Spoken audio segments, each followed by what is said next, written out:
Bio ज्ञान में मैं अमरिंदर कुमार आप सभी बच्चों का स्वागत करता हूं। आज मैं आपको क्लास 10th का ह्यूमन डाइजेस्टिव सिस्टम मानव पाचन तंत्र बताने जा रहा हूं।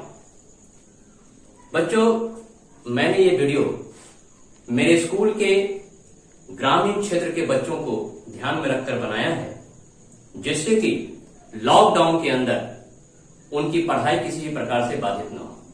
ये एक छोटा सा प्रयास है कि ग्रामीण क्षेत्र के बच्चे भी लॉकडाउन के अंदर अपनी पढ़ाई को सुचारू रूप से जारी रख सकें। तो आइए बच्चों, हम देखते हैं क्लास 10th का ह्यूमन डाइजेस्टिव सिस्टम मानव पाचन तंत्र। एक्चुअली जब हम मानव पाचन तंत्र को पढ़ते हैं तो ये जानना बहुत जरूरी होता है कि पाचन तंत्र क्या होता है।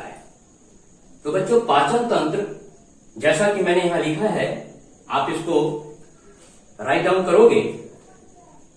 मैं यहां पे इसको बता रहा हूं कि पाचन तंत्र शरीर के कई आंतरिक अंग एक साथ मिलकर भोजन को पचाने का कार्य करते हैं, जिसे हम पाचन तंत्र कहते हैं। देखिए, मैंने यहां खुद से एक मॉडल बनाया है पाचन तंत्र के लिए। मैंने यहां एक खुद से मॉडल बनाया है, और जैसा कि पाचन तंत्र कहता है कि शरीर के कई आंतरिक अंग एक साथ मिलकर भोजन पचाने का कार्य करते हैं। तो बच्चों, आप यहां देखो कि ये जो मॉडल है, इसके अंदर कई सारे अंग हैं। बक्कल कैविटी है, मुख गुहा भी है इसके अंदर शामिल। इसके अंदर लीवर भी अपना काम करता है। इसके अंदर स्टमक, जिसको अमाशय कहते हैं, वो भी अपना काम करता है। गॉल ब्लैडर अपना काम करता है। इसके अंदर पैंक्रियाज भी अपनी भूमिका को निभाता है। इसके अंदर छोटी आंत, बड़ी आंत, ये सारे ऑर्गन मिलकर के एक यूनिट की तरह कार्य करते हैं। दैट्स व्हाई कॉल्ड कि शरीर के कई आंतरिक अंग एक साथ मिलकर भोजन पचाने का कार्य करते हैं, जिसे हम पाचन तंत्र कहते हैं। अब बात आती है कि पाचन क्या है।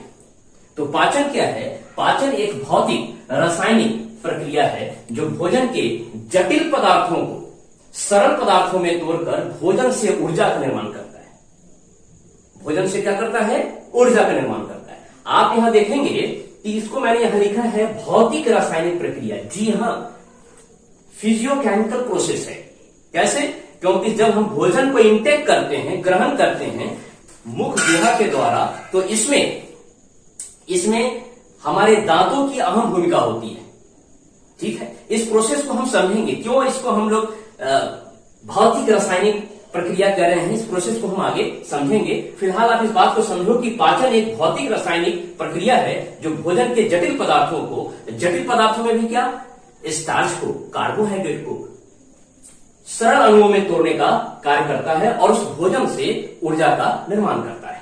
तो ये पाचन का उद्देश्य है। ये पाचन का उद्देश्य है। लेकिन अगर हमें यह बताना हो कि मानव पाचन तंत्र की अगर व्याख्या करनी हो, तो मैं उसे आपके लिए 5 चरणों में उसकी व्याख्या करूंगा। जी हां, 5 चरणों में। मानव पाचन तंत्र 5 चरणों में पूरा होता है। उन 5 चरणों में सबसे पहला है अंतर्ग्रहण। क्योंकि मैंने यहां पे हिंदी शब्दों के साथ साथ अंग्रेजी के शब्दों का भी प्रयोग किया है। मैंने शुरू में ही कहा है कि मैं अपने ग्रामीण क्षेत्रों के बच्चों को ध्यान में रखकर यह वीडियो बना रहा हूं। साथ में मैंने इंग्लिश के शब्दों का भी प्रयोग किया है। तो सबसे जो ह्यूमन डाइजेस्टिव सिस्टम, मानव पाचन तंत्र के अंदर मैंने इसको 5 चरणों में बांटा है। जो सबसे पहली प्रक्रिया होती है ह्यूमन डाइजेस्टिव मानव पाचन तंत्र के अंदर, वो होता है अंतर्ग्रहण।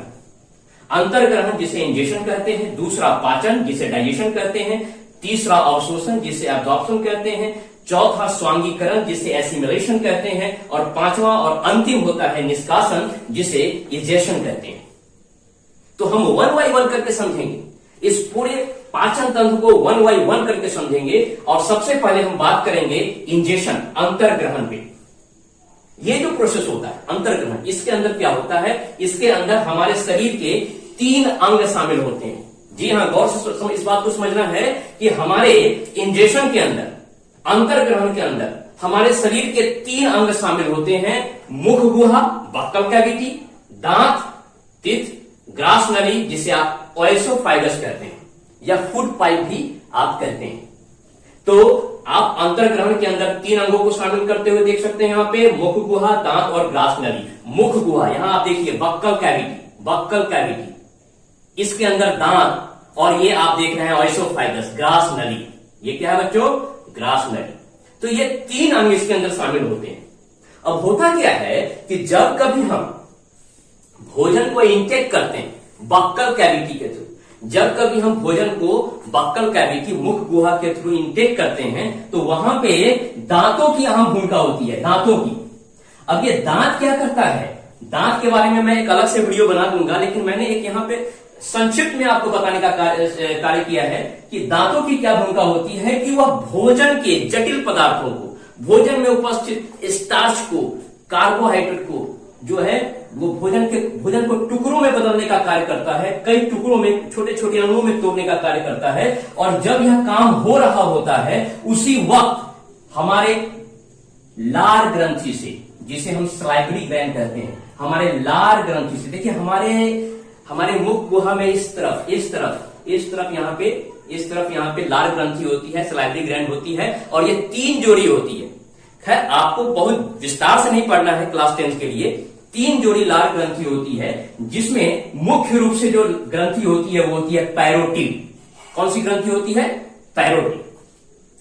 पैरोटिड ग्रंथि से 3 प्रकार के रसायन निकलते हैं, 3 प्रकार के रसायन निकलते हैं। लाइसोजाइम, हमारे सलाइवरी ग्लैंड से, याद रखिएगा, हमारे सलाइवरी ग्लैंड लार ग्रंथि से 3 प्रकार के रसायन निकलते हैं, लाइसोजाइम, टाइन और म्यूकस।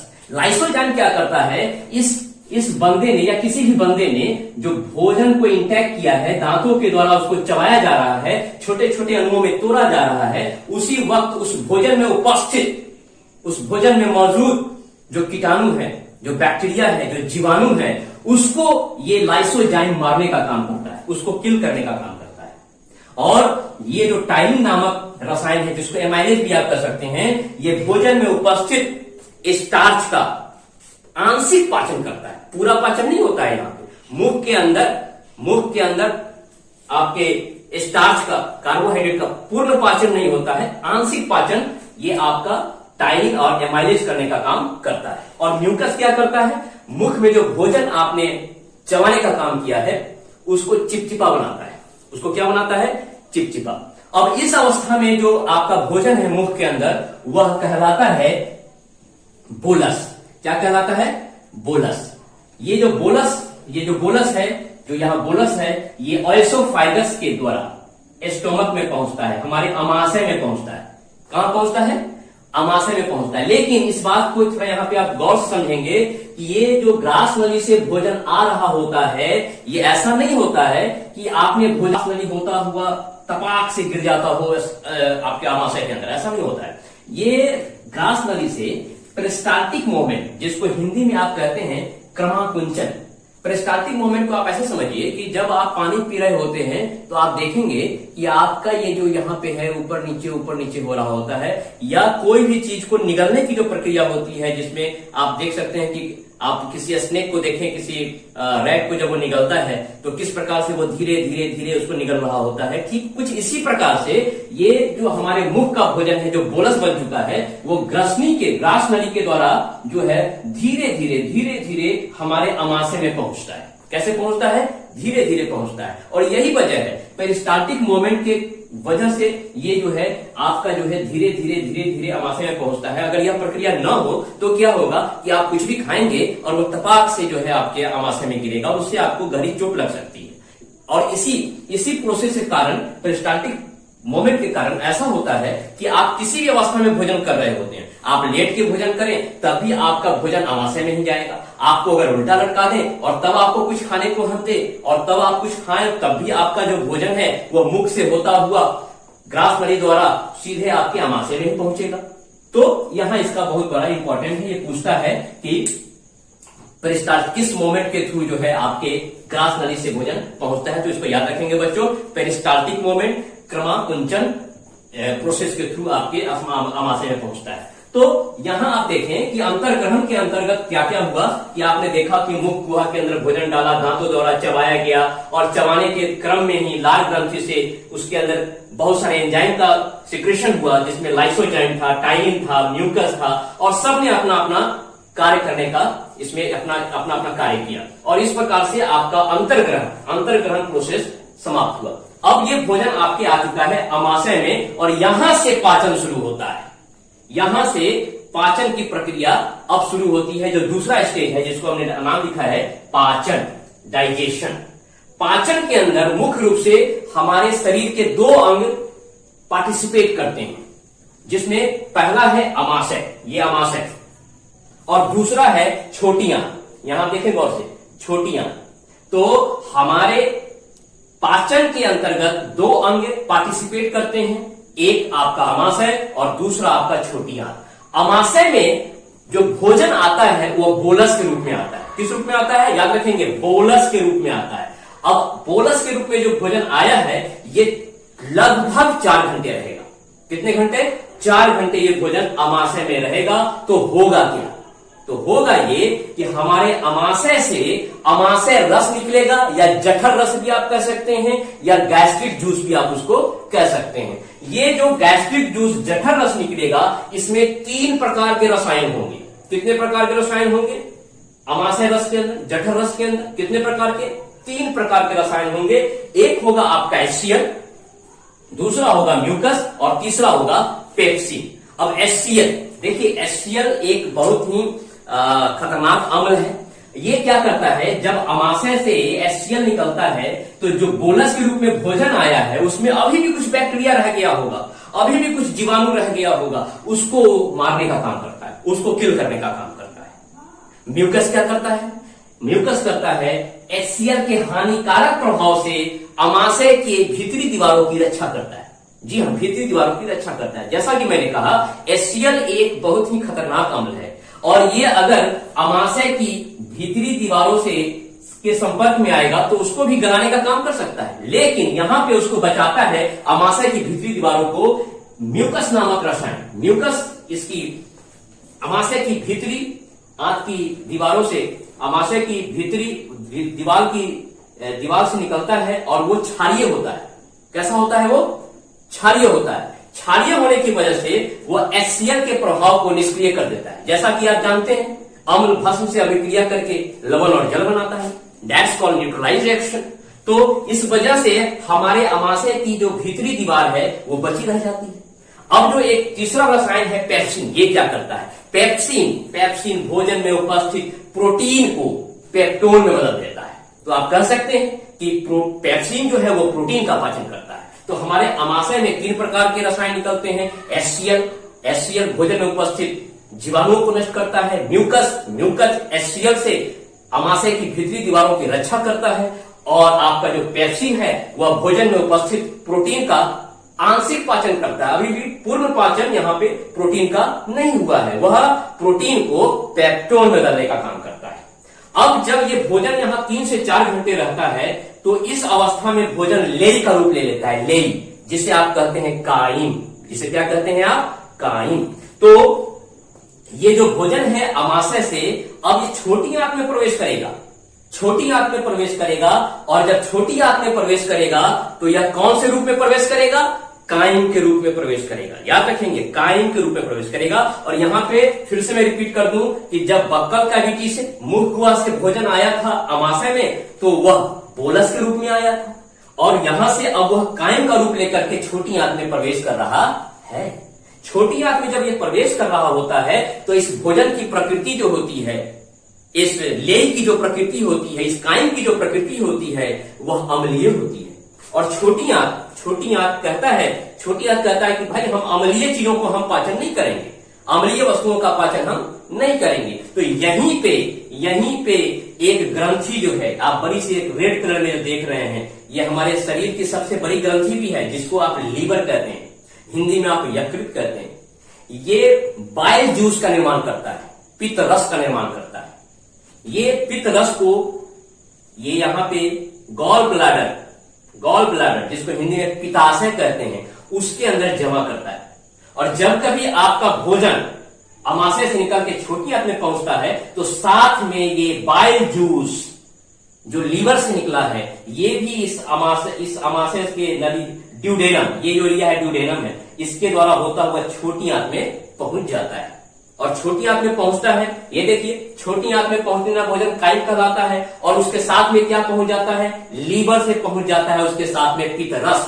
पित्त रस की प्रकृति क्षारीय होती है, और यह जो पित्त रस होता है, इस पित्त रस का जो पीएच होता है वह 8 होता है। कितना होता है?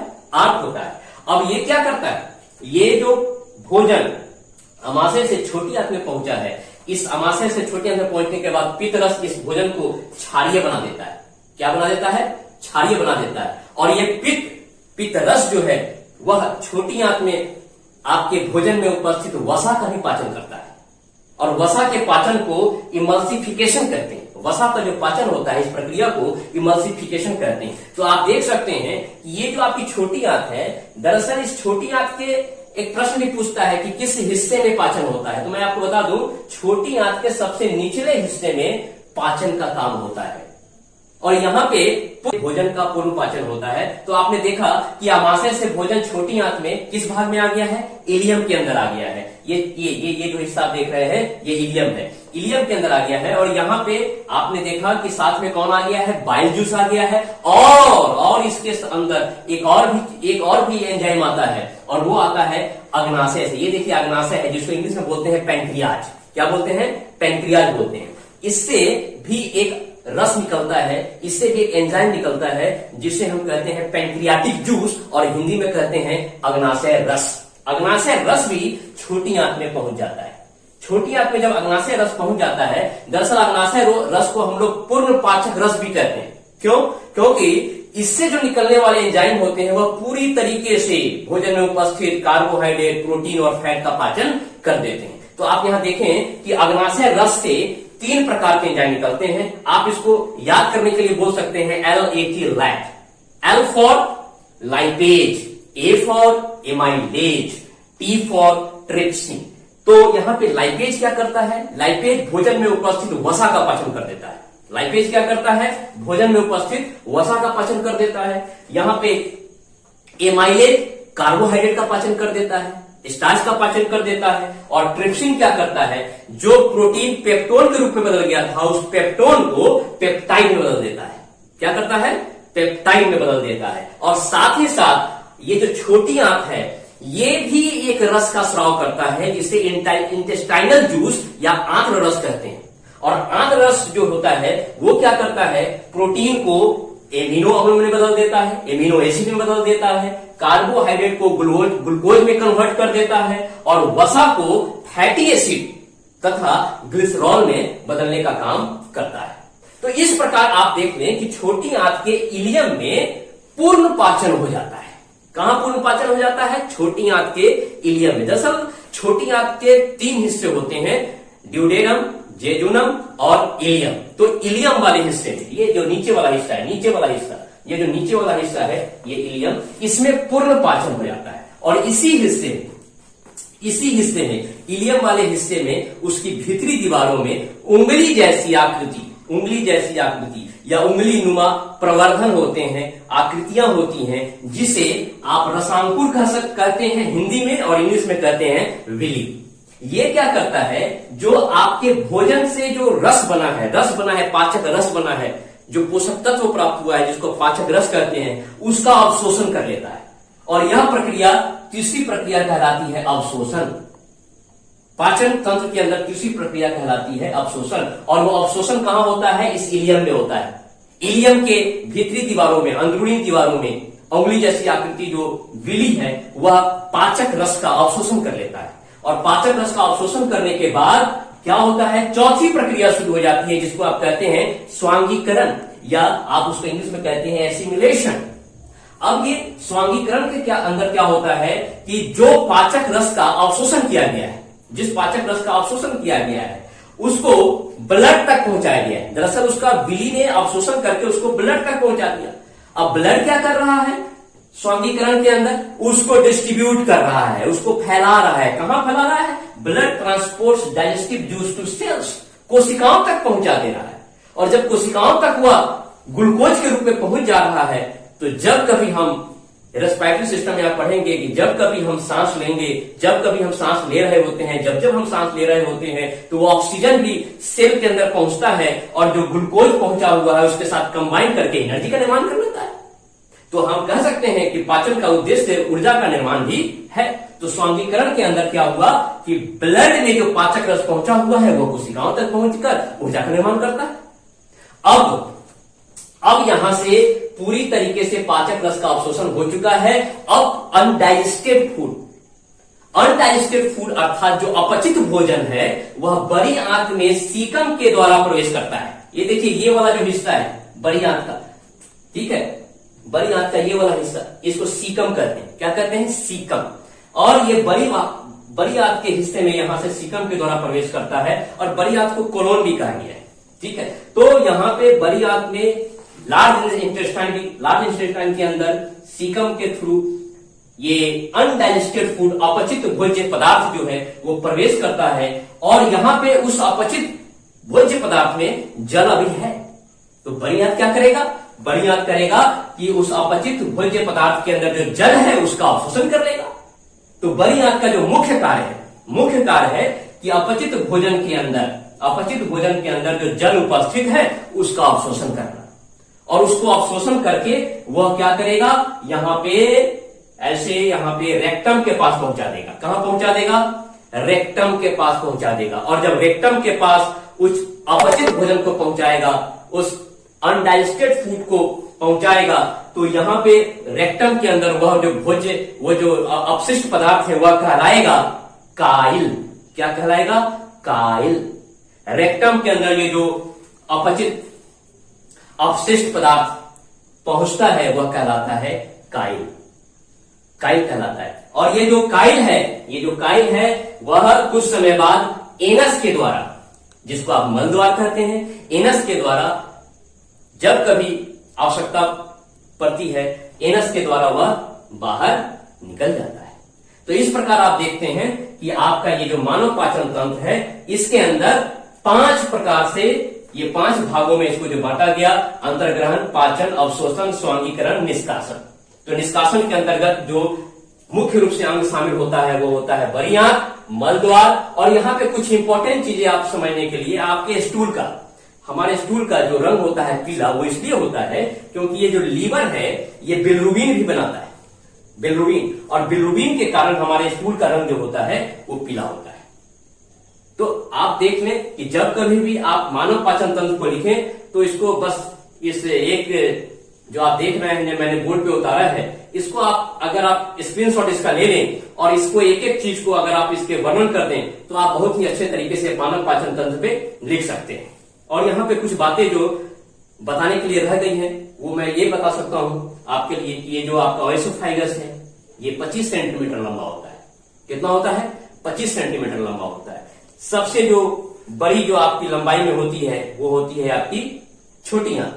इसकी जो लंबाई होती है छोटी आंत की वह 22 फीट या लगभग 7 मीटर के बराबर होता है।